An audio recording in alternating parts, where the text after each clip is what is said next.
Welcome dear rockers. कैसे हैं दोस्तों आप सभी। तो आज की मूवी दोस्तों एक ऐसे आदमी के बारे में है जिसके पीछे एक शैतान पड़ गया है, बहुत खतरनाक। एक एक करके वो उसके परिवार को खत्म करने में लगा हुआ है। अब वो किस तरह अपने परिवार को बचाएगा, आइए देखते हैं इस मजेदार मूवी में। तो कहानी की शुरुआत में हम मंदिर के अंदर श्याम नाम के एक आदमी को देखते हैं जो कि अंदर से बहुत ज्यादा दुखी लग रहा है। असल में उसकी जिंदगी में बहुत परेशानी चल रही है, इसीलिए टेंशन के मारे तो वो भगवान को भी कोसने लग जाता है कि क्या कर रहे हैं भगवान, इतना पूजा पाठ करता हूँ फिर भी आप मेरी तरफ देख नहीं रहे। और भगवान को कोसते कोसते श्याम की आंखों में आंसू भी आ जाते हैं। उदास होता है, बहुत रोता है वो। फिर भी अचानक से वहाँ पर मंदिर के पंडित जी आ जाते हैं। पंडित जी उसको देखकर बड़े हैरान होते हैं कि इसको क्या हो गया। तो जब पूछा जाता है उससे तो वो भी बता देता है कि भाई मेरे साथ ये दिक्कतें हो रही है। श्याम की बातें सुनने के बाद पंडित जी को उसकी हालत पर बड़ा तरस आता है, क्योंकि वो श्याम की मजबूरी को अच्छे से समझ जाते हैं। आखिर में दोस्तों पंडित जी इस मामले में श्याम की मदद करने का फैसला करते हैं, क्योंकि पंडित जी अच्छे हैं दिल के। तो श्याम को भी थोड़ी उम्मीद आती है, खुश हो जाता है वो। तब पंडित जी श्याम को एक ऐसी मूर्ति के बारे में बताते हैं जो कि जंगलों के बीचों बीच रखी हुई है। पंडित जी कहते हैं देखो, अगर तुम मूर्ति से कुछ भी मांगोगे तो वो मूर्ति तुम्हारी सारी मनोकामना पूरी करेगी। और बस श्याम को ये सुनने की देरी थी, वो उस मूर्ति की खोज में जंगल की तरफ जाने लग जाता है। कुछ देर सफर करने के बाद आखिर पहुंच जाता है जंगल में। वो बहुत कोशिश करता है मूर्ति को ढूंढने की, लेकिन काफी कोशिशों के बाद भी श्याम को मूर्ति कहीं भी दिखाई नहीं देती। वो फिर से परेशान हो जाता है कि यार क्या करूं। तो आखिर में वो थक हार कर एक जगह पे बैठ जाता है कि देखते हैं अब आगे क्या करूं। और जब वो जंगल में बैठा होता है ना, उसी समय अचानक से उसकी नजर अपने पास रखी हुई एक मूर्ति पे पड़ती है। उसके पास ही में होती है वो बड़ा शॉक हो जाता है, क्योंकि दिखने में ना बहुत ही अजीबोगरीब लग रही है। लेकिन इसके बावजूद उसका इस बात पे ज्यादा ध्यान नहीं जाता। तो पंडित जी के कहे मुताबिक वो उस मूर्ति के पास जाकर उसे अपनी परेशानी के बारे में सारी चीजें बताने लग जाता है और मदद मांगते हुए कहता है कि हे मूर्ति, क्या आप मुझे एक कटोरी चावल दे सकते हैं। तो दोस्तों वो मूर्ति उसके कहने पर एक कटोरी चावल दे देती है। श्याम बड़ा खुश, और आखिर में श्याम खुशी खुशी वो चावल लेकर अपने घर चला जाता है। लेकिन हाँ, इस बारे में कानो कान खबर किसी को नहीं होती। जिसके बाद ऐसे ही श्याम उस मूर्ति की मदद से अपनी सारी जरूरतें पूरी करने लगता। धीरे धीरे उसकी सारी मुश्किलें दूर हो जाती। पर समय के साथ साथ श्याम के मन में उस मूर्ति को लेकर काफी लालच आ जाता है, क्योंकि अब वो उस मूर्ति के जरिए बहुत ही बड़ा इंसान बनना चाहता है दोस्तों। इसीलिए वो क्या करता है पता है, अपने लिए बहुत सारा सोना मांगता है। तो मूर्ति भी श्याम की सारी ख्वाहिशें पूरी करने के लिए तैयार हो जाती है, लेकिन उसके बदले में मूर्ति उससे एक बच्चे की बलि मांगती है। श्याम बड़ा हैरान, क्योंकि दोस्तों बच्चा श्याम का ही होना चाहिए। अब कोई बाप चाहकर भी अपने होने वाले बच्चे की बलि तो नहीं दे सकता। वो भी सोच में पड़ जाता है, आखिर क्या करूं मैं। तो इस बारे में बात करने के लिए वो पंडित जी के पास जाता है, वही पंडित जी जिन्होंने उसे मूर्ति के बारे में बताया था। अब यहाँ पर पंडित जी श्याम को कुछ ऐसी बातें बताते हैं जिसको सुनने के बाद उसका पूरा दिमाग हिल जाता है। यहाँ पर एक चीज क्लियर हो जाती है कि वो मूर्ति कोई मामूली मूर्ति नहीं, एक शैतानी मूर्ति है। और जो कोई भी उस मूर्ति के जाल में फंस जाता है ना, वो मूर्ति उस इंसान की जिंदगी पूरी तरह से बर्बाद कर देती है। ये भी बात है। तो पंडित जी की ये बातें सुनने के बाद श्याम ठान लेता है कि ठीक है, अब से मैं कभी भी मूर्ति के पास नहीं जाऊंगा। और इसके बाद वो कभी भी उस मूर्ति की तरफ मुड़कर भी नहीं देखता दोस्तों। फिर हमें कुछ सालों के बाद का सीन दिखाया जाता है, जहां हम अर्जुन नाम के एक आदमी को देखते हैं जो कि अपने घर में बैठकर कुछ अपना काम कर रहा होता है। और तभी राजू नाम का एक आदमी अर्जुन से मिलने उसके घर पर आता है। एक्चुअली हुआ यह था, अर्जुन ने काफी समय पहले राजू से कुछ पैसे उधार लिए थे, और इतने दिन होने के बाद भी अर्जुन ने राजू का पैसा वापस नहीं किया। तो इसी वजह से राजू अर्जुन के घर पर अपना पैसे लेने के लिए आ गया है। अब वो पैसे लेने के लिए तो आ गया, लेकिन अभी भी अर्जुन के पास उसको देने के लिए पैसे है ही नहीं। अर्जुन तो बस इतना कहता है, मुझे कुछ टाइम दे दो, मैं लौटा दूंगा जल्दी। और फिर अर्जुन के काफी रिक्वेस्ट करने के बाद राजू मान जाता है, उसको 2 दिन का टाइम देने को तैयार हो जाता है। अब जब ये सारी बात राजू की पत्नी माया को पता चलती है कि उस अर्जुन ने अभी भी पैसे नहीं दिए, तो वो राजू के ऊपर बहुत ज्यादा गुस्सा करती है, क्योंकि दोस्तों माया ने पहले ही राजू को मना किया था अर्जुन को पैसे देने के लिए। साथ ही वो गुस्से में राजू के ऊपर बहुत चिल्लाती भी है। हालांकि राजू भी अपनी पत्नी माया को समझाने की बहुत कोशिश करता है कि वो दे देगा 2 दिन में, लेकिन उसकी पत्नी को तो अभी पैसे चाहिए कैसे भी करके। अब इन दोनों के बीच में इस बात को लेकर बहस हो जाती है, और आखिर में निराश होकर वो अपने कमरे में चले जाती है। दूसरी तरफ हमें अर्जुन के परिवार को दिखाया जाता है। अर्जुन अपनी पत्नी नेहा और अपनी साली सीमा के साथ रहता है दोस्तों। तो रात के समय की बात है, जब सीमा अपने कमरे में आराम कर रही होती है, अचानक से कोई बुरी शक्ति माया के करीब आ जाती है और धीरे धीरे माया के और करीब जाती है। बस माया को मन ही मन बहुत अजीब सी बेचैनी शुरू हो जाती है उस चीज से। तो जैसे ही वो बुरी शक्ति सीमा के ऊपर हमला करने वाली होती है, इतने में एकदम से सीमा की आंखें पूरी तरह खुल जाती हैं और वो शक्ति वहां से गायब। फिर वो अपने कमरे में चारों तरफ अच्छे से तलाशी करने लगती है, क्योंकि उसको ये लग रहा है कि जरूर कमरे में कोई तो है। मगर काफी तलाशी करने के बाद भी कमरे में कोई आदमी दिखाई नहीं देता, तो उसको लगता है शायद मेरा कोई वहम होगा, इसलिए वो दोबारा से अपने बेड पर आकर सो जाती है। अब दोस्तों आपके मन में ये ख्याल जरूर आया होगा कि वो बुरी शक्ति थी कौन, तो बस इंतजार कीजिए। अगली सुबह अर्जुन को देखते हैं जो कि अकेले में बैठकर कुछ अपना जरूरी काम कर रहा होता है। तभी उसको आता है एक आदमी का कॉल। तो कॉल पर वो आदमी अर्जुन से कुछ ऐसा कहता है जिसको सुनकर अर्जुन की हालत खराब, हैरान बिल्कुल। एक्चुअली क्या था, अर्जुन के दादाजी की तबीयत काफी दिनों से बहुत ही खराब चल रही थी, जिस कारण वो बस कुछ दिनों के मेहमान होते हैं। इसी वजह से अर्जुन को थोड़ा सदमा लगा। उसको लगा था मेरे दादाजी ठीक हो जाएंगे, लेकिन नहीं, अब वो कुछ दिनों के मेहमान बचे हुए हैं। ये सब कुछ जानने के बाद अर्जुन को भी दादाजी के लिए बहुत बुरा महसूस होता है। अब वो सोचता है कि यार ये आखिरी टाइम है दादाजी का, क्यों ना उनसे मिलने के लिए गाँव चले जाऊं। तो वो अपने पूरे परिवार के साथ गाँव जाने का फैसला करता है। वहीं अर्जुन इस बारे में नेहा को भी जाकर सारी चीजें बता देता है। तो नेहा भी तैयार हो जाती है उसके साथ जाने के लिए। साथ ही वो सभी लोग जल्दी से गाँव जाने की तैयारी करने लगते हैं। लेकिन यहाँ पर हमें अर्जुन की असलियत पता चलती है दोस्तों। अर्जुन ये सब कुछ सिर्फ पैसों के लालच की वजह से कर रहा है, क्योंकि अर्जुन ये बात बहुत ही अच्छे से जानता है कि दादाजी के पास बहुत सारी प्रॉपर्टी है, तो बस कैसे भी करके वो मेरे नाम हो जाए, ये उसकी सोच है दोस्तों। अब यहाँ तक कि इस काम में उसकी पत्नी भी उसका साथ देने को तैयार हो जाती है। अब इससे आप समझ गए होंगे कि अर्जुन कितना गिरा हुआ आदमी है। पैसों के लिए कुछ भी कर सकता है, लेकिन वो ये नहीं जानता कि ये लालच उसका क्या हाल करने वाला है। कुछ टाइम के बाद अर्जुन अपने पूरे परिवार के साथ मिलकर गांव की तरफ जाने लग जाता है, जहां दोस्तों अर्जुन के घर के बाहर जाते ही उसके घर पर राजू आ जाता है। वो तो आ रखा था अपने पैसों को लेने के लिए,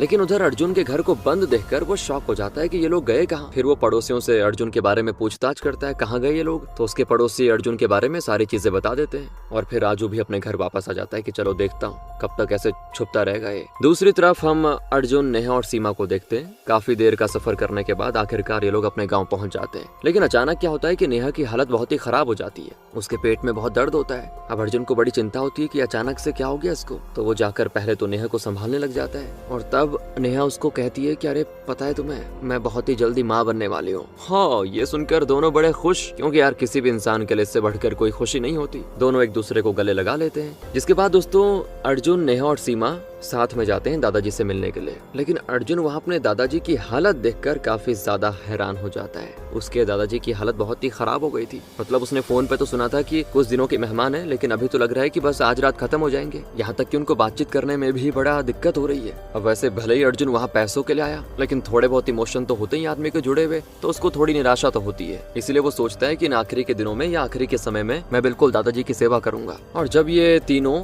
अर्जुन, सीमा और नेहा अपने दादाजी से बात कर रहे होते हैं, अचानक से क्या होता है कि अर्जुन के दादाजी नेहा के पेट की तरफ बड़े अजीब तरीके से घूरते हैं। नेहा भी अंदर से बड़ी हैरान होती है कि ऐसे क्यों कर रहे हैं, लेकिन फिर वो सोचते हैं कि शायद ऐसे ही देख रहे होंगे। इस बात पर वो ज्यादा ध्यान नहीं देते। और फिर वहीं दोस्तों अर्जुन की मुलाकात मोहन नाम के आदमी से भी होती है, जो कि अर्जुन की वो प्रॉपर्टी हासिल करने में उसकी मदद करने वाला है। दोनों प्रॉपर्टी के बारे में काफी बातें करते हैं। कुछ देर के बाद वो मोहन वहाँ से चला जाता है। अब अर्जुन अपने पूरे परिवार के साथ अपने दादाजी के घर पर खुशी खुशी रहने लग जाता है। लेकिन दोस्तों उस घर में हर जगह काफी धूल मिट्टी लगी होती है। लगता है काफी टाइम से घर साफ नहीं हुआ है। तो अर्जुन, सीमा और नेहा साथ में मिलकर पूरे घर की अच्छे से सफाई करने में लगे होते हैं और काफी मेहनत करते हैं। आखिर में पूरा घर साफ हो जाता है, तब जाके सब बहुत बढ़िया दिखता है। ऐसे ही दोस्तों रात के समय की बात है। हम कमरे के अंदर अर्जुन और नेहा को देखते हैं, जो कि अकेले में बैठकर आपस में अपनी बातें कर रहे हैं। होने वाले बच्चे के लिए दोनों बहुत ही ज्यादा एक्साइटेड हैं, क्योंकि ये पल उनकी जिंदगी का सबसे हसीन पल होने वाला है। तभी अचानक से क्या होता है, अर्जुन को अपने कमरे के बाहर कुछ अजीबोगरीब आवाज आती है। पहले तो वह हैरान होता है कि ये क्या आवाज है, कैसी आ रही है। और जब वो सच्चाई का पता लगाने के लिए उस आवाज की तरफ जाता है ना, तो वहाँ अर्जुन को कोई भी बाहर खड़ा दिखाई नहीं देता। वो फिर से टेंशन में कि जब कोई नहीं है तो आवाज आ कहाँ से रही है। लेकिन फिर वो खुद में ही सोचता है कि क्या पता मेरा वहम रहा होगा, और आखिर में वो अपने कमरे में जाकर सो जाता है। अगली सुबह की बात है दोस्तों, हम नेहा को देखते हैं, जो कि बहुत ही अच्छे से तैयार होकर दादाजी का आशीर्वाद लेने के लिए उनके पास आती है। और यहाँ पर वो अपनी प्रेगनेंसी के बारे में भी सारी चीजें दादाजी को बता देती है। लेकिन इसके बाद भी नेहा की बातों का दादाजी के ऊपर कोई असर नहीं होता। मतलब वो उस तरह के रिएक्शन नहीं देते कुछ, बस अभी भी बार बार नेहा को घूर कर देख रहे होते हैं। तो अब थोड़ा नेहा को घबराहट होती है कि ये इस तरह क्यों कर रहे हैं। हालांकि घबराहट के मारे वो जल्दी जल्दी दादाजी का आशीर्वाद लेकर कमरे से बाहर आ जाती है। दूसरी तरफ हम सीमा को देखते हैं, जो कि गांव में बिल्कुल अकेली घूम रही होती है। और अचानक से सीमा के सामने गोपाल नाम का आदमी आ जाता है। अब यहाँ पर एक और चीज क्लियर होती है कि गोपाल सीमा से बहुत ही प्यार करता है दोस्तों। पर ये हुआ कब, कैसे? ये काफी टाइम से सीमा के पीछे लगा हुआ है, लेकिन सीमा को गोपाल के अंदर बिल्कुल भी इंटरेस्ट नहीं है, जिस कारण वो जैसे गोपाल को देखती है तो बहुत ही गुस्सा हो जाती है कि समझ नहीं आ रहा क्या। मतलब ये बात तो खुद में बोलती है कि इस आदमी को समझ नहीं आ रहा क्या, जब मैं इसको भाव नहीं दे रही तो मेरे पीछे क्यों पड़ा हुआ है। वो कह भी देती है कि मुझसे दूर चले जाओ, और इतना सुनाने के बाद सीमा चले जाती है। तो गोपाल को बहुत दुख होता है अंदर से कि यार रिजेक्शन मिल गया मुझे। रात के समय दोस्तों हम अर्जुन, सीमा और नेहा को देखते हैं, जो घर में बैठकर खाना खा रहे होते हैं। और अचानक क्या होता है, अर्जुन के मन में अपने दादाजी का आता है ख्याल, क्योंकि उसके दादाजी ने सुबह से कुछ खाया नहीं है। तो वो दादाजी को खिलाने के लिए कमरे में जाता है, बहुत कोशिश करता है खाना खिलाने की, लेकिन नहीं, उसके दादाजी खाने का नाम ही नहीं लेते। अर्जुन भी निराश हो जाता है कि खाओगे नहीं तो जल्दी मर जाओगे। और यहाँ से अर्जुन को पुराने दिनों की याद आती है, जब कभी बचपन में वो साथ रहे होंगे उस समय की याद। और यहाँ पर पता चलता है कि अर्जुन के बचपन में ही उसके मॉम डैड की डेथ हो गई थी, तब से उसके दादाजी ने उसको पाल पोस के बड़ा किया है। कभी भी किसी चीज की कमी उसको महसूस नहीं होने दी दोस्तों उन्होंने। लेकिन अर्जुन ने ये कभी सोचा नहीं था कि एक दिन उसके दादाजी की हालत ऐसी हो जाएगी, इसीलिए वो दुख में बहुत रोता है। इसी बीच हम राजू की वाइफ माया को देखते हैं, जो कि अंदर से बहुत ही परेशान लग रही है। उसकी परेशानी का कारण कोई और नहीं बल्कि अर्जुन है, क्योंकि उसको वो पैसे वापस चाहिए जो अर्जुन के पास है इन लोगों के। तो वो जानबूझकर राजू से कहती है कि जल्दी कैसे भी करके उस अर्जुन से पैसे लेकर आ जाओ, नहीं तो अच्छा नहीं होगा। अब पहले तो राजू अपनी बीवी की बात मानने से मना कर देता है कि अरे दे देगा ना, वो पता नहीं कहाँ जा रखे हैं, उनके घर पे ताला है अभी। लेकिन माया के काफी बोलने के बाद, काफी चिल्लाने के बाद राजू को ना चाहते हुए भी अपनी बीवी की बात माननी पड़ती है और आखिर में पैसे लेने के लिए अर्जुन के गांव जाने का फैसला करना पड़ता है उसको। जिसके बाद रात के समय हम सीमा को देखते हैं, जो कि अपने कमरे में सो रही होती है, लेकिन फिर से उसको अजीबोगरीब आवाज आती है दोस्तों। अब वो ये पता लगाने की आवाज किसकी है, कमरे के बाहर जाती है। पहले तो वो चारों तरफ देखती है, तब उसको अपने सामने अंधेरे में एक आदमी की परछाई दिखाई देती है। उसकी बिल्कुल हालत खराब, क्योंकि आज से पहले उसने ऐसा कुछ हॉरर सीन नहीं देखा था और डर के मारे वो जल्दी से अपने कमरे में जाकर चुपचाप सो जाती है कि सुबह देखा जाएगा जो होगा। लेकिन नींद किसको आएगी, अभी भी उसके दिमाग में वो परछाई का ख्याल चल रहा होता है। उसे ये समझ नहीं आता वो आदमी है कौन, या जो भी है वो मेल फीमेल जो भी है, यही सोचकर उसकी जान जा रही होती है। अगली सुबह दोस्तों सीमा इस बारे में पहले तो नेहा को सब बता देती है। तो नेहा भी बड़ी हैरान कि ऐसे कैसे हो सकता है, कौन होगा वो। फिर वो इस बारे में बात करने के लिए अर्जुन के पास जाती है। अर्जुन भी उसकी बात सुनने के बाद कहता है कि जरूर ये सब उसका वहम होगा और कुछ नहीं। वैसे भी अक्सर गांव में रात के समय काफी लोग घूमते फिरते रहते हैं। जिस पर नेहा को भी अर्जुन की बातों पर पूरी तरह से यकीन हो जाता है और इसीलिए नेहा इस बात पे ज्यादा ध्यान नहीं देती। वहीं दोस्तों अर्जुन भी नेहा से कुछ देर बात करने के बाद अपने जरूरी काम से बाहर चला जाता है। फिर हम देखते हैं नेहा को कुछ टाइम के बाद अकेले, जो किचन में खाना बना रही होती है। तो उसी समय वहाँ पर अचानक से विकास नाम का एक आदमी आता है। एकदम से उसको देखकर पहले तो घबरा जाती है। असल में ये विकास कोई नॉर्मल आदमी नहीं, पुलिस ऑफिसर है और वो अर्जुन से कुछ जरूरी बात करने के लिए यहाँ पर आया हुआ है। तो अर्जुन तो नहीं है फिलहाल, इसीलिए वो नेहा से अर्जुन के बारे में पूछने लगता है। तो नेहा भी विकास को अर्जुन के बारे में बता रही होती है कि ऐसा ऐसा भाई पति है मेरा। लेकिन इसी बीच वो विकास ना, मतलब ये पुलिस ऑफिसर, नेहा को अपनी गंदी नजरों से घूरता है और गंदे गंदे इशारे भी करता है। यानी कि एक नंबर का ठरकी आदमी है और बहुत ही गिरा हुआ इंसान है। नेहा को भी उसके ये इरादे पता चल जाते हैं कि ये तो बहुत ही नीच आदमी है। तो वो जानबूझकर विकास को किसी बहाने से घर के बाहर भेज देती है कि अगले दिन आना भी, मेरे पति घर पे नहीं है। इस वजह से विकास चाहकर भी नेहा के साथ कुछ कर नहीं पाता। इसी बीच हम सीमा को भी देखते हैं, जो कि अभी भी उस परछाई के बारे में सोच रही है कि कौन थी वो, क्या था वो। तभी उसी समय एकदम से गोपाल उधर आ जाता है। पहले तो वो सीमा को ऐसे परेशान बैठा देखकर शॉक हो जाता है कि इसको क्या हो गया। पूछता है कि क्या दिक्कत है। फिर वो बताती है पिछली रात मेरे साथ ऐसा ऐसा हुआ। अब ये सुनने के बाद गोपाल सीमा को सारी सच्चाई बताते हुए कहता है कि वो परछाई किसी और की नहीं बल्कि मेरी थी। हाँ दोस्तों, यहाँ पर पता चलता है कि पिछली रात गोपाल सीमा के घर पर उसे प्रपोज करने के लिए आया हुआ था। लेकिन जैसे गोपाल सीमा के पास जाने वाला होता, तभी गोपाल को सीमा के पीछे किसी आत्मा की परछाई दिखाई देती और ये देखते गोपाल अंदर से बहुत डर गया था उस समय। इसी वजह से वो बिना प्रपोज किए चला जाता है वहाँ से। लेकिन अब जब गोपाल ने ये कहा कि मैंने एक आत्मा को देखा तुम्हारे पीछे, ये सुनने के बाद तो सीमा और भी ज्यादा डर जाती है। पहले तो उसको गोपाल की बातों पर यकीन नहीं होता, क्योंकि उसको लगता है झूठ बोल रहा होगा। लेकिन कहीं न कहीं उसके दिमाग में दोस्तों ये चीज तो बैठ जाती है कि आत्मा तो है घर में पक्का। दूसरी तरफ हम अर्जुन को देखते हैं, जो कि पूरे गांव में मोहन की तलाश कर रहा है और ये जानबूझ के मोहन को ढूंढ रहा है ताकि उसके जरिए अपने दादाजी की प्रॉपर्टी को कब्जे में कर पाए। वो गांव वालों से भी मोहन के बारे में पहले पूछताछ करने लगता है, पर काफी पूछताछ करने के बाद भी मोहन के बारे में कोई जानकारी नहीं मिलती। इसलिए वो थक हार कर अपने गाँव वापस आ जाता है। अब रात के समय दोस्तों अर्जुन अपनी पत्नी के साथ कमरे में होता है, मतलब सो रहा होता है। उसी समय उसको फिर से अपने सपने में कुछ अजीबोगरीब दृश्य दिखाई देता है, जिसको देखने के बाद उसकी बेचैनी शुरू। वो मन ही मन कुछ बड़बड़ाने लग जाता है, पर तभी नेहा सुन लेती है कि इसको हो क्या गया, क्या बोल रहा है ये सुनते ही वो अर्जुन की तरफ देखने लगती है। वहाँ पर नेहा को तो ये लगता है कि जरूर अर्जुन ने कोई बुरा सपना देखा होगा, क्योंकि सपने में अक्सर आदमी ऐसी हरकतें कर देता है। तो इस बात पर वो इतना ध्यान नहीं देती फिलहाल तो। जिसके बाद घर में हम नेहा को देखते हैं और रात के समय नेहा का गला काफी जोर से दुख रहा होता है। तो वो पानी पीने के लिए किचन में जाती है और जब नेहा पानी पीकर अपने कमरे की तरफ वापस जा रही होती है ना, तभी नेहा को अपने सामने एक आदमी की परछाई दिखाई देती है, जिस पर नेहा भी धीरे धीरे उस परछाई का पीछा करने लगती है। और जैसे ही नेहा उस परछाई के पास जाती है, वो परछाई एकदम से गायब दोस्तों। वो बिल्कुल शॉक में, ये कहाँ गई। हालांकि इतना कुछ होने के बाद भी नेहा इस बारे में किसी को कुछ नहीं बताती, क्योंकि वो लोगों को, यानी कि परिवार के बाकी लोगों लोगों को टेंशन नहीं देना चाहती थी और आखिर में दोबारा से अपने कमरे में जाकर सो जाती है। अगली सुबह हम देखते हैं राजू को और काफी देर के सफर करने के बाद आखिरकार वो अर्जुन के गाँव में पहुंच जाता है। उसको चाहिए कैसे भी करके पैसे, वरना उसकी बीवी तो उसकी जान ले लेगी। हालांकि राजू ने अभी तक अपनी बीवी को ये नहीं बताया कि मैं उसके गाँव आ चुका हूँ, अर्जुन के गाँव। अब जाकर वो उसको कॉल करता है, तब जाकर वो माया को सारी चीजें बताने लग जाता है। लेकिन तभी अचानक से क्या होता है, राजू का फोन गलती से पानी में गिर जाता है और पानी में गिरने के बाद उसका फोन खराब। वो और परेशान, अब माया से बात भी नहीं कर पाएगा। तो दोस्तों शाम के समय हम अर्जुन को देखते हैं जो कि दोबारा से गांव के लोगों से उसी मोहन के बारे में पूछताछ कर रहा होता है, लेकिन कुछ पता नहीं चलता मोहन का। फिर रात के समय हम सीमा को देखते हैं जो कि अपने कमरे में फिर सो रही है और इस बार भी कमरे में किसी आदमी के आने की आवाज उसको आती है। तो जैसे ही सीमा अपनी आंखें खोलकर देखती है, उसे अपने बेड पर अर्जुन सोया हुआ दिखाई देता है और साथ ही अर्जुन सीमा को बहुत गंदी तरीके से घूर रहा होता है। वो तो एकदम से घबरा जाती है कि ये मेरे कमरे में क्या कर रहा है। वो कहती जाओ यहाँ से, और सीमा के कहने पर वो चुपचाप उठकर कमरे से जाने भी लग जाता है। सीमा को तो बहुत गुस्सा भी आ जाता है कि ये मेरे कमरे में आया तो आया क्यों, पर खैर इस बात को वो ज्यादा अभी खुलासा नहीं करती। अगली सुबह हम गोपाल को देखते हैं जो कि रास्ते के बीचों बीच बैठकर फोन में गेम खेल रहा होता है और अचानक से वहाँ पर आता है विकास और उसको रास्ते के बीच में गेम खेलता हुआ देखकर उसे बड़ा गुस्सा आता है कि इस तरह बीच में बैठकर तो एक्सीडेंट की संभावना हो सकती है। वो काफी समझाता है गोपाल को, हालांकि गोपाल तो उसकी बात मानने से बिल्कुल मना कर देता है। लेकिन जैसे ही गोपाल को विकास की असलियत के बारे में पता चलता है ना, तो गोपाल भी अंदर से बहुत ही ज्यादा डर जाता है और आखिर में उसकी बात मानकर हो जाता है साइड। इसके अलावा गोपाल के पास कोई दूसरा ऑप्शन नहीं होता।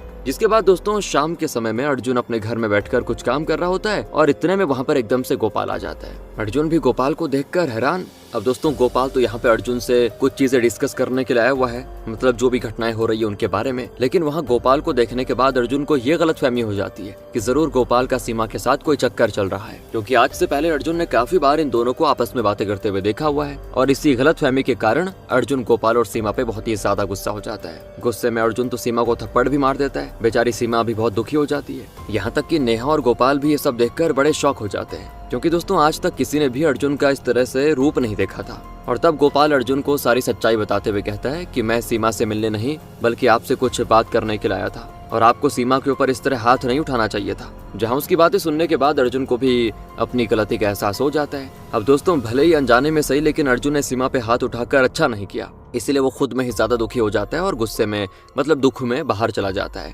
कुछ टाइम के बाद हम उसको देखते हैं जो अभी भी परेशान है और उसकी परेशानी का कारण कोई और नहीं बल्कि खुद है, क्योंकि अर्जुन को ये लगता है कि मुझे हो क्या गया है, मैं इस तरह बिहेव क्यों कर रहा हूँ अचानक से, मतलब हर छोटी छोटी बातों पे गुस्सा आ जाना। वो इस बारे में सोच ही रहा होता है कि तभी अचानक से उसको गाँव के पंडित जी वहाँ नजर आ जाते हैं, जो कि काफी समय से गांव में रह रहे हैं, जहां अर्जुन भी पंडित जी के साथ बैठकर काफी बातें करने लगता है। और बातों ही बातों में अर्जुन उस पंडित जी से अपने माँ बाप के बारे में पूछता है, तो जो चीजें पंडित जी बताते हैं ना, अर्जुन की आंखें खुल जाती हैं दोस्तों। यहाँ पर पता चलता है कि अर्जुन के पापा को किसी और ने नहीं बल्कि अर्जुन की माँ ने मारा था और उस घटना के बाद अर्जुन की मॉम एकदम से कहीं गायब हो गई। ये सारी बातें सुनने के बाद अर्जुन को तो विश्वास नहीं होता। उसको लगता है कि ये पंडित फेंक रहा है। वो बड़ा कंफ्यूज है कि मैं इस पंडित की बातों पर विश्वास करूं कि ना करूं। फिर हम रात के समय सीमा को देखते हैं, वो अपने कमरे में सो रही होती है और अचानक से सीमा को कुछ अजीबोगरीब आवाज आती है दोबारा से। जैसे ही वो अपनी आंखें खोलकर देखती तो सामने एक बहुत ही डरावना साया दिखाई देता है। वो डर जाती बुरी तरह और डर के मारे फिर जोरों से चिल्लाने भी लगती है।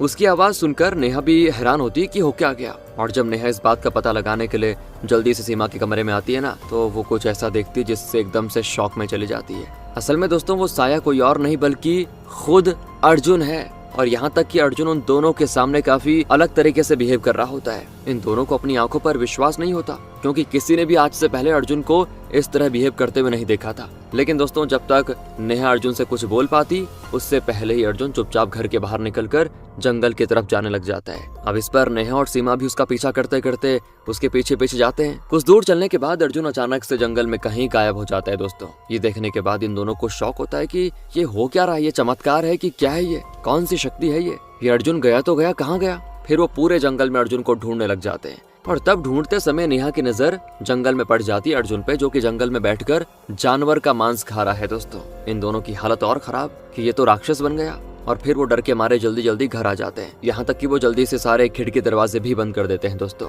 अब यहाँ पे तो ये प्रतीत हो रहा है कि अर्जुन के अंदर किसी की आत्मा या कोई भूत वगैरह घुस गया है। पर जब नेहा अपने पीछे मुड़कर देखती है तो उसे अपने पीछे अर्जुन खड़ा दिखाई देता है और इस समय अर्जुन बिल्कुल नॉर्मल है। दोस्तों सीमा और नेहा भी उसको देखकर सोच में पड़ जाते हैं कि तुम घर के अंदर कब आए क्योंकि अर्जुन तो जंगल में मांस खा रहा था ना। यही सोचकर दोनों की जान जा रही होती है कि ये हो क्या रहा है। लेकिन उसी समय अर्जुन भी दोस्तों इन दोनों को इस तरह बिहेव करता देखकर हैरान होता है कि मुझे इस तरह क्या देख रही हो, मैं भूत हूँ क्या हो गया। फिर नेहा उसको सारी सच्चाई बताती है कि तुम्हारे जैसे किसी आदमी को हमने जंगल में मांस खाते हुए देखा। अब पहले तो अर्जुन को उनकी बातों पर यकीन नहीं होता, क्योंकि अर्जुन को इन सारी चीजों पर यकीन नहीं है दोस्तों। लेकिन उसी समय उन तीनों को अपने घर में एक बहुत बड़ा शैतानी साया दिखाई देता है, जिसको देखने के बाद तो अर्जुन के भी पैरों तले जमीन खिसक जाती है। उसको अब जाकर उन बातों पर यकीन हो जाता है। और इससे एक चीज तो क्लियर है, अर्जुन के घर में जरूर कोई आत्मा का प्रकोप है जो उनको परेशान कर रही है। फिर ये तीनों उस आत्मा से छुटकारा पाने का इलाज ढूंढने लग जाते हैं। इसी बीच हम राजू को देखते हैं और काफी मेहनत करने के बाद आखिरकार राजू का फोन ठीक हो जाता है दोस्तों। ये देखकर वो खुश, क्योंकि अब आखिरकार राजू अपनी बीवी से कॉल पे बात कर पाएगा।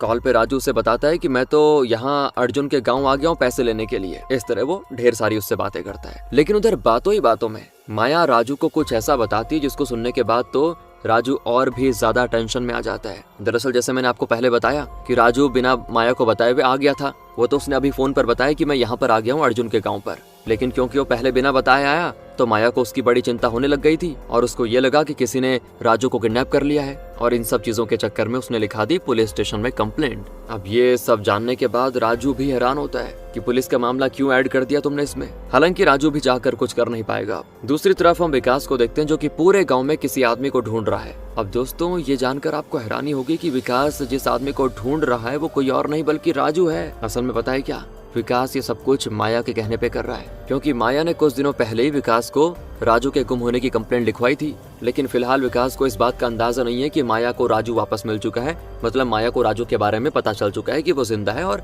अर्जुन के गांव पे है। इसीलिए तो विकास पागलों की तरह पूरे गांव में राजू की तलाश करने में लगा हुआ है कि ये गया तो गया, कहाँ गया। फिर हम घर में अर्जुन को देखते हैं जो कि आत्मा के कारण अंदर से बहुत ही ज्यादा परेशान होता है कि कैसे भगाऊं इस आत्मा को। कोई भी रास्ता उसको दिखाई नहीं देता आत्मा को भगाने का। और आखिर में हमेशा के लिए वो ये घर छोड़कर जाने का फैसला करता है, क्योंकि प्रॉपर्टी के लालच में आकर वो अपने परिवार की जान को खतरे में नहीं डाल सकता दोस्तों। और जब वो अपने परिवार के साथ घर छोड़कर जाने वाला होता है, इतने में उधर अचानक से मोहन आ जाता है। वहाँ बातों ही बातों में मोहन अर्जुन को रोकते हुए कहता है कि अगर आप कुछ दिन गांव में रुक जाओगे तो मैं जल्दी आपके दादाजी की प्रॉपर्टी आपके नाम करवा दूंगा। फिर से अर्जुन के दिमाग में आ जाता है लालच कि चलो 2-4 दिन और देख लेते हैं, और इस तरह वो घर में रुकने को हो जाता है तैयार। अब आगे भी वो मोहन के साथ बैठकर और चीजें डिस्कस करता है। उसी समय नेहा कुछ अपना जरूरी काम कर रही होती है तो अर्जुन को आवाज देती है। जैसे ही अर्जुन नेहा की बात सुनने के लिए पीछे घूमता है, इतने में मोहन एकदम से कहीं गायब दोस्तों। और फिर उसको लगता है शॉक। उसे ये समझ नहीं आता ये मोहन कहाँ गायब हो गया। हालांकि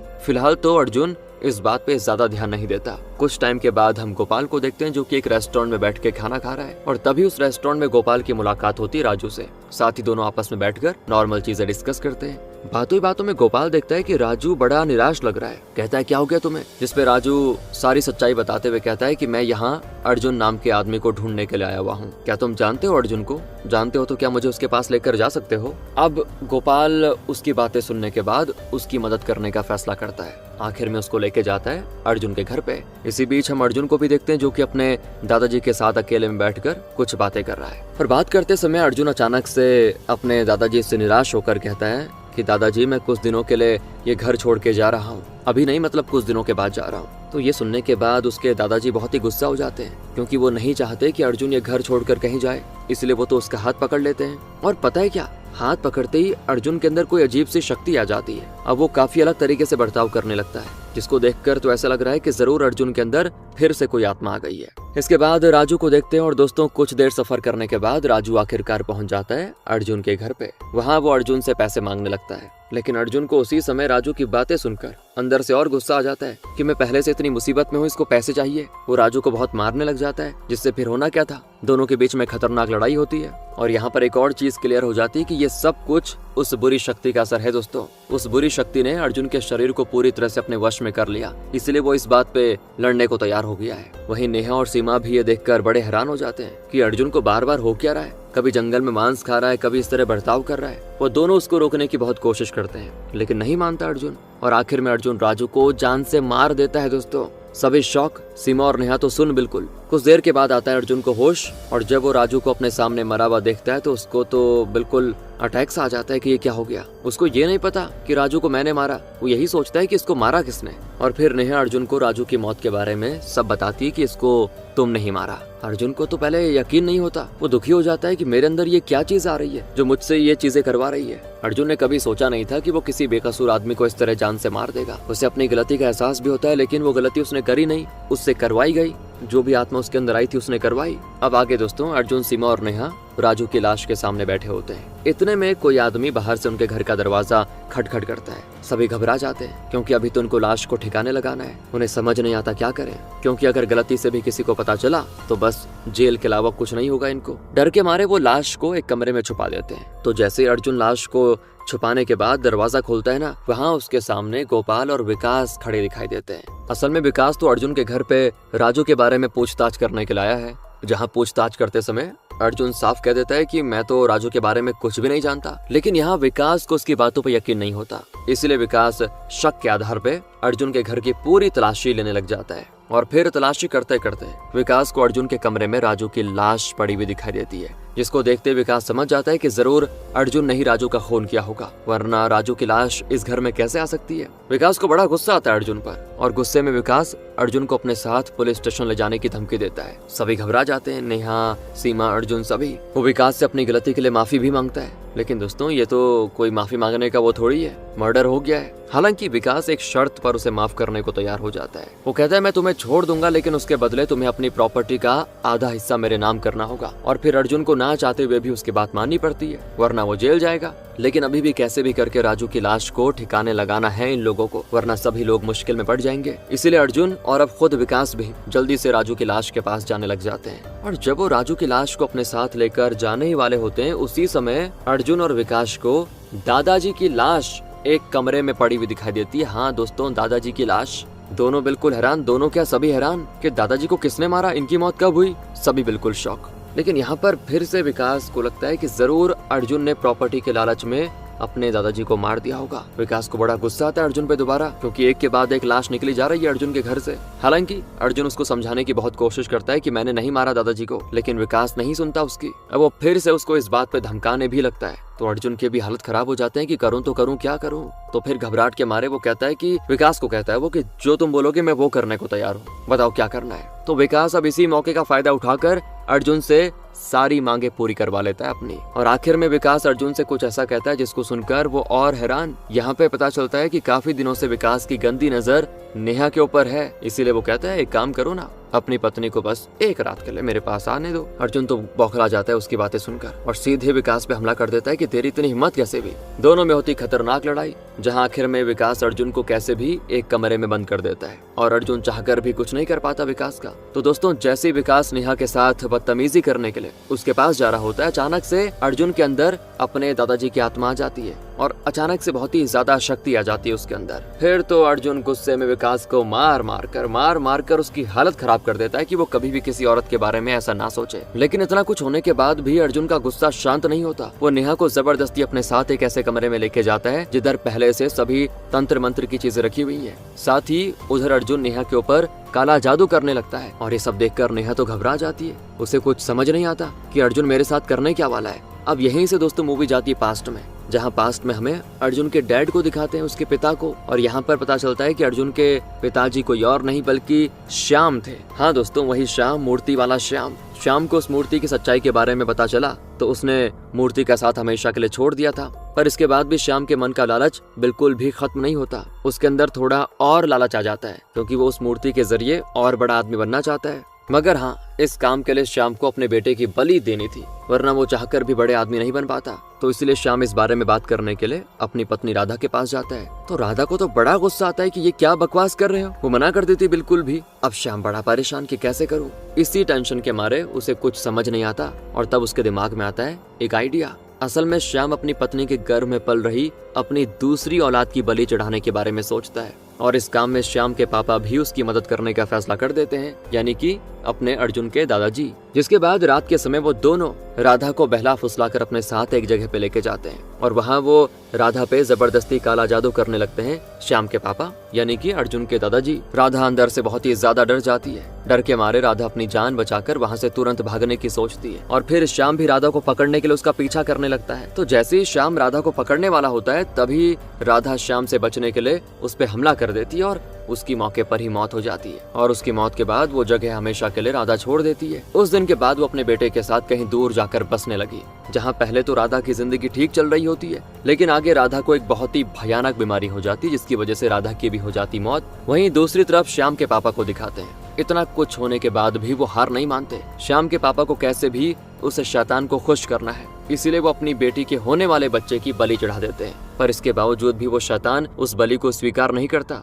क्योंकि शैतान को चाहिए उनके होने वाले पोते की बलि, लेकिन पोता तो फिलहाल है नहीं। वो तो राधा चली गई थी अपने साथ लेकर। इसी वजह से श्याम के पापा का ये सपना हमेशा हमेशा के लिए अधूरा रह जाता है। अब दोस्तों प्रेजेंट में हम अर्जुन को देखते हैं जो कि अपनी पत्नी की बलि चढ़ाने जा रहा है। तो उसी समय एकदम से उधर राधा की आत्मा आ जाती है। राधा की आत्मा उसे रोकने की बहुत कोशिश करती है, लेकिन इसके बावजूद अर्जुन अपनी माँ की बात नहीं मानता और आखिर में अपनी पत्नी के पेट में चाकू मार देता है, जिस वजह से नेहा के पेट से आता है बहुत खून और यहाँ तक कि उसकी भी हालत बहुत खराब हो जाती है। अब आपके मन में ये सवाल जरूर आया होगा कि आखिर अर्जुन ने अपनी पत्नी के पेट में चाकू क्यों मारा, तो जवाब आगे है। इतने में हम नेहा को देखते हैं जो कि दर्द में बेचारी तड़प रही है। तभी वहाँ पर विकास आता है और विकास नेहा की ऐसी हालत देखकर और घबरा जाता है, क्योंकि अगर उसको सही टाइम पे हॉस्पिटल नहीं ले जाया गया तो कोई भी चाहकर उसे बचा नहीं पाएगा। इसीलिए वो जल्दी से उसको हॉस्पिटल लेकर जाने लग जाता है। साथ ही विकास अर्जुन को भी राजू की हत्या करने के जुर्म में अरेस्ट करता है, जिससे अर्जुन की जिंदगी अब हमेशा कैद में रहेगी, क्योंकि उसको उम्र कैद होने वाली है। फिर दोस्तों हॉस्पिटल में डॉक्टर नेहा के बच्चे को बचाने की बहुत कोशिश करते हैं, लेकिन काफी कोशिश करने के बाद भी नहीं बचा पाते। बेचारी नेहा को बहुत दुख होता है, बहुत रोती है वो। वहीं पुलिस स्टेशन में हम अर्जुन को देखते हैं जो कि अंदर से निराश लग रहा है। उसकी निराशा का कारण कोई और नहीं बल्कि वो शैतान है। और यहाँ पर पता चलता है कि अर्जुन को उस शैतान के बारे में सब कुछ पता चल गया था, जिस कारण अर्जुन इस बारे में बात करने के लिए गाँव के पंडित जी के पास जाता है, जहाँ पंडित जी अर्जुन को उस शैतान से बचने का एक उपाय बताते हैं। तो उपाय सुनकर तो अर्जुन भी पहले हैरान होता है। असल में उस शैतान को जिंदा होने के लिए अर्जुन के बच्चे की खून की बलि चाहिए थी। इसीलिए पंडित जी कहते हैं कि तुम्हें अपने बच्चे की बलि देनी होगी, लेकिन बलि देते समय तुम्हारी पत्नी का खून उस पूजा पाठ की जगह पर नहीं गिरना चाहिए, वरना वो शैतान कभी भी तुम्हारा पीछा नहीं छोड़ेगा। जिस पर अर्जुन भी अपने दिल पर पत्थर रखकर अपने होने वाले बच्चे की बलि चढ़ाने को तैयार हो जाता है, क्योंकि इसके अलावा कोई दूसरा ऑप्शन नहीं है। लेकिन अपने बच्चे की बलि चढ़ाते समय गलती से नेहा का खून उस पूजा पाठ के स्थान पे गिर जाता है, जिस वजह से वो शैतान हमेशा हमेशा के लिए जिंदा हो जाता है। लेकिन अब आगे क्या होगा? अर्जुन उस शैतान से छुटकारा कैसे पाएगा? ये तो मुश्किल लग रहा है दोस्तों, क्योंकि यहीं पर डायरेक्टर ने मूवी खत्म कर दी। अगले पार्ट का हिंट दे रखा है, बाकी देखते हैं कब तक आता है। यार ऐसे ही अचानक से एंडिंग क्यों कर देते हैं मूवी की? एंडिंग बहुत बेकार थी यार, मतलब आधी अधूरी छोड़ दी। खैर जो भी है दोस्तों, हमने आपके सामने पेश कर दिया। बाकी आपसे मिलते हैं अगली वीडियो में, तब तक के लिए आपके लिए एक और शानदार मूवी तैयार है। ये रही आपकी स्क्रीन पे, जरूर क्लिक करिए। मिलते हैं वहीं पे। Thanks for watching.